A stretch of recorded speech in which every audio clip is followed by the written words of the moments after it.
Méditons un instant sur la création d'Allah Tabarak wa Ta'ala. Mon frère, ma sœur, imagine qu'un jour tu te retrouves face à un tableau magnifique. Tu t'arrêteras sûrement devant celui-ci, tu l'observeras, tu demanderas qui est-ce qui l'a dessiné.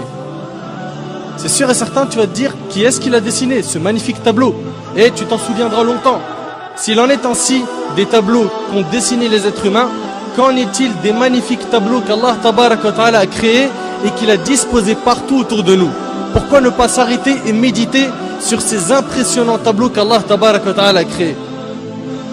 Sachez mes frères et sœurs qu'à tout moment où vous observerez la création d'Allah et que vous méditerez dessus, vous vous rendrez compte qu'à chaque fois vous vous retrouvez face à une chose d'une splendeur inouïe. On se doit de méditer sur tout détail qu'Allah Tabarak wa Ta'ala a créé. À chaque fois que le soleil se lève ou se couche, à chaque fois qu'on voit la lune, à chaque fois que la pluie tombe, à chaque fois qu'on voit les nuages, à chaque fois qu'on se retrouve face à un beau paysage tel que les montagnes, la mer, la verdure, etc. Il faut s'arrêter face à cela et méditer. Et méditer. Regardons chaque détail du corps humain. Nos mains, nos poils, nos yeux, etc. Et méditons. Chaque plante, chaque oiseau, chaque papillon, chaque feuille d'arbre. Méditons. On ne doit pas négliger cette grande adoration qu'est la méditation. À chaque fois que l'on observe une invention, on peut reconnaître les qualités de son auteur à travers les détails de cette invention. Par exemple, l'inventeur de l'ordinateur était sûrement quelqu'un de très intelligent. Les constructeurs des pyramides étaient sûrement des gens forts. L'auteur d'un joli tableau est sûrement un artiste très doué, etc. Qu'en est-il du créateur de cet univers?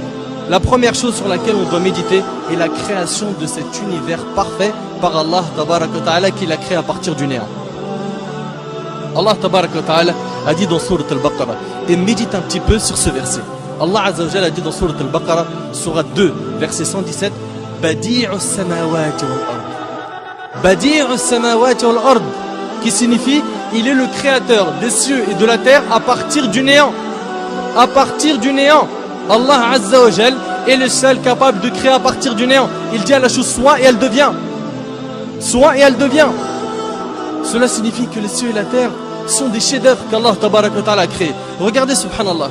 Médite un peu sur cet univers. Regarde un petit peu. La lune tourne autour d'elle-même et tourne autour de la terre. La terre tourne elle aussi autour d'elle-même et tourne autour du soleil avec la lune. Toutes les autres planètes tournent autour du soleil et tournent aussi autour d'elles-mêmes. Et leurs satellites eux aussi tournent autour d'eux-mêmes. Et tout ce système solaire, comprenant le soleil, la terre, la lune, les planètes, les satellites, les étoiles, etc. Tout cela appartient à notre galaxie qui est la Voie lactée. Subhanallah, c'est quoi cette perfection? C'est quoi cette perfection? La méditation sur la création d'Allah Tabarak wa Ta'ala va donc nous aider à laver nos cœurs. Si tu observes la mer par exemple, combien de gouttes d'eau y a-t-il dans ces mers et ces océans? Comment cela se fait-il qu'il y a certaines mers qui ne se mélangent pas alors qu'elles se rencontrent? Comme dans le détroit Gibraltar. Comment cela se fait-il qu'elles ne se mélangent pas? Et pourquoi l'eau salée de cette mer qui s'évapore puis qui se transforme en nuage et nous parvient n'est-elle plus salée? L'eau de la pluie. Subhanallah, ça part d'une eau salée et ensuite c'est de l'eau qui n'est plus salée. D'autre part, saviez-vous que si ces mers étaient stagnantes, elles auraient pourri? Tout cela prouve une chose, c'est qu'Allah Azza wa Jal a tout organisé à la perfection. Et puis dans la mer, regardez la variété et l'énorme nombre de créatures sous-marines. Médite un petit peu sur les poissons. Regarde, subhanallah, leur couleur. Regarde un petit peu comment ils sont, leur taille, leurs yeux, leur mode de vie. Regarde tous ces poissons, subhanallah, ils sont tous nourris. Tous ils mangent à leur faim. Médite, médite, médite sur les montagnes, le soleil, les animaux. L'essentiel est de méditer sur la création d'Allah Tabarak wa Ta'ala. Abu Sulaiman, rahimahullah, a dit, habituez vos yeux aux larmes et vos cœurs à la méditation. Habituez vos yeux aux larmes et vos cœurs à la méditation. Mes frères et sœurs, je sais que cette adoration était ignorée par un grand nombre parmi nous. Faisons-la revivre afin d'améliorer notre relation avec Allah Tabarak wa Ta'ala. Et je termine en demandant à Allah Azza wa Jal de faire de nous des pieux qui réfléchissent et qui méditent sur la création d'Allah Azza wa Jal.